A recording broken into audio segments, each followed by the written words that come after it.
I hated my parents when I was younger, 'cause my autistic brother got basically everything. It took a life-altering event to change it.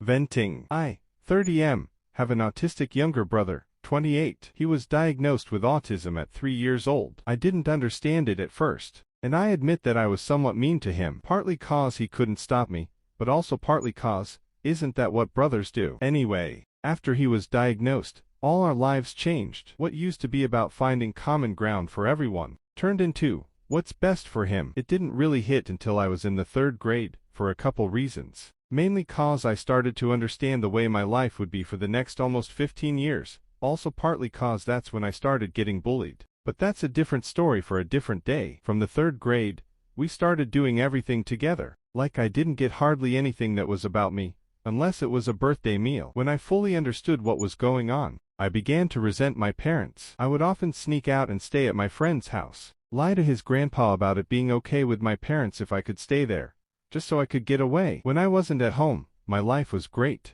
I got to play video games, run around and basically be a kid, which is what I wanted to do all along. When I returned home, I got yelled at, which I deserved for sneaking out, but it still hurt. Needless to say, I knew nothing would change until I moved out. Well, fast forward to about 4 years ago, after all that had been going on since I was about 9, my future wife and I bought our house. Nothing special, but it's a start. Even after we had bought the house, I was expected to stay at home and help care for my brother, even though my fiancée at the time was at our house by herself. Because I didn't have a backbone, I caved. And boy do I regret it. After a while, I got fed up. I packed all my bags and left in the middle of the night without saying goodbye. I went to my house and slept in my house with my fiancée.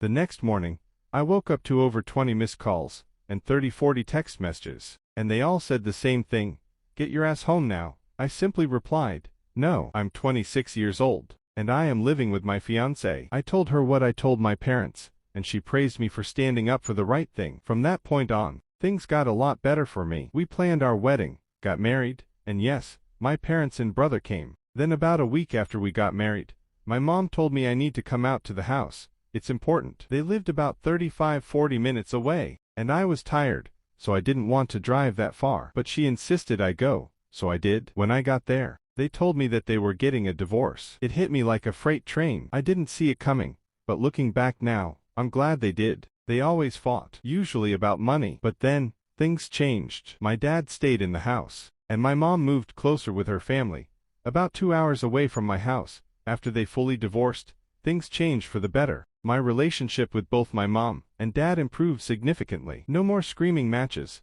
no more near physical altercations, and we started getting along. I'm telling this story to tell you that although divorce seems like a bad thing at the beginning, with time, could actually be a good thing.